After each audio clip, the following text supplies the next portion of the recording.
Ito na iyo kaban natin, nag-aaso na, nagbubukal ng kaisa, tapos na nakakainin na may taon-taon. At nag-iistorya si Upaw na namayot sila sa una. Uya.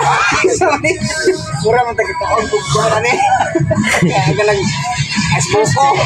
At sa mga sandaling ito ay nagtitigbas ng sili si Upaw para sobrang masasarap ang kainin natin. Yeah, come on. Come on. Yeah! We love you. Happy Pista.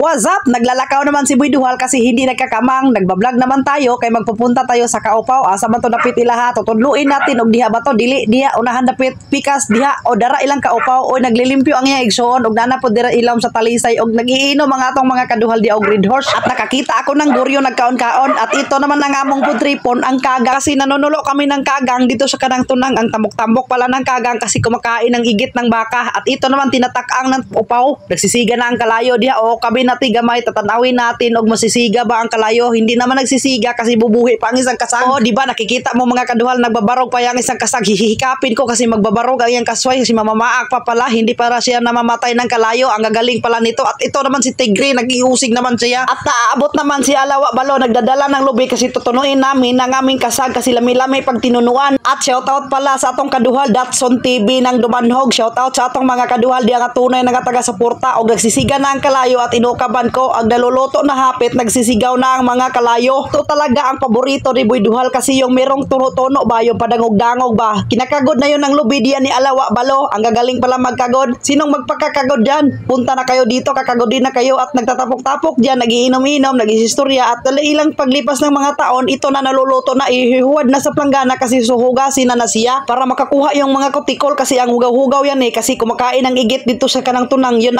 binabrasan ng yang Alawa Balo ang limpyo-limpyo para ng uban kasi tabok-tambok po ng ubang mga kasag. Ito ay ang mga kasag kasi lami-lami ito. Siya hindi pa nakakain ito, kakain na kayo. At sa mga sandaling ito binabali na ni Upaw at tinitigbas niya ni Upaw yung mga lamasyans kasi para humuturns ay butang na sa kalderuhens. Ito na gisasansa na ni Alawa Balo kasi ang dami-dami, dagan-dagan pala nito. Pero sa tanaw ko, mahuhurot yan namin kasi ang sarap-sarap pag tinunuan. At ito naman, gibutangan na ni Upaw og humay kasi magtatanim na siya ng humay. Pasok-pasok lang niya diyan, parang nagpasok sa hindi naman yan masarap at walang ina, ganyan. Shoutout pala ni Upaw, hindi yan kamao magluto pero ang sarap-sarap pag makatilaw ka sa iyang timpla. Ang ganyan pala talaga ang tirada magbubutang ka ng luya. At ito naman butangan na namog idibol. Ano ba yan? Gatas? Ayaw sa ang tawag dyan atuno sa lubi yun ang paggatas. At ito naman ang bubutangan namin ng magic kasi magic ang sarap-sarap ang lami-lami. Ang tatakang natin sa abuhan ng ating kaldero. Nag-aaso yan wala ng kalayo. At naaabot na po ng ating isang kaduhal. Balo di na siya gikan naglalaglaag at gitatagayan po natin isang kaduhal at nagsasyat ng silang Red Horse. Hindi ako nagiinom kasi naghihilantan ako. At ito na iyo kaban natin, nag-aaso na, nagbubukal ng kaisa, tapos na nakakainin na may taon-taon. At nag-iistorya si Upaw na namayot sila sa una. Uya.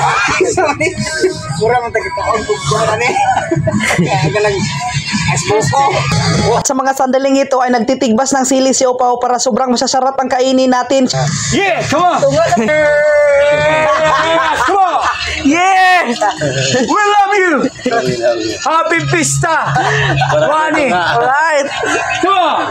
At ito, nagkukuha na kami doon saging, ipaplastada na natin sa lamisa kasi sugda na nating orimos, magmukbang na tayo diha John. Ay tatalikod na siya kay para hindi malalami. Agukabi natin, ang sarap-sarap nito, nagbubula pala ang tatambok pala ng mga kasag, mga kaduhal og sa English black crab o gigihabwa na ating mga bahaw sa Jollibee at gihukad-hukad na ang ating kasag diha mga kaduhal. Ang sarap-sarap pa, mayroon pang kagang mga kaduhal at mayroon pang sagbot mga kaduhal. Ang higop-higop ko ang sabaw, ang sarap-sarap palaga ng kain namin. Nabubusog talaga kami, ibubutang na diha para matutunay na mga kain ng mga lahat. Og pasensya na kayo mga kaduhal kasi yung Tagalog nako may sagol Bisaya kasi marunong ako mag-Tagalog, marunong din ako mag-Bisaya kasi maintindihan sa mga Tagalog, maintindihan sa mga Bisaya. Yan ang technique of love kanako. Amo na akong itirada, hindi na ako maghambal sa inyo, magkakain na kami. Mao na ako mahambal sa inyo, marunong di ako mag-Ilonggo kasi nag-ubra ako ng mga araw nagkain-kain ako ng bala ng mga anay, ng igit, ng tunay. Hindi ka na maghambal sa amon, magkaon-kaon na kami na nabirada na nga ng lami-lami, nagugit-hungit kasi Boy Duhal pas-pasan na mong kain. Sa pag hindi gina makasulay na makain na ating mga kaduhal, magasulay na kamo, mga panuway kamo, inilami-lami ginang timplada ni Upaw, sampak ginang timplada mo, ara ginang lami-lami, ginaputong-putong ginang atong sa kaduhal dira, nang halang-halang po na kay ana-ana man ang sili-sili. Sobrang sarap ng lamian ng aming kainan kasi si Upaw nagatimpla, ang master nga magaluto, kami nagakaon diya, nagastorya-storya, nagasihal-sihal, nagihalang-halang, ginagstanabuda mo ginasili, rinaikan ginakaon sa akon, hambal ko sa imo, hindi ka makaintindi sa akong istorya, hindi ka magtanaw sa akong vlog, o hindi ka maglagot sa sa ako, in-block mo ako, i-unblock mo ako. Huwag ka mag-suporta sa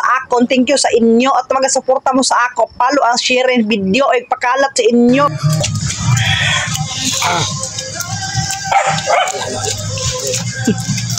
Sili. Alanog unit. Last bukid. Lanog pobre. Nga.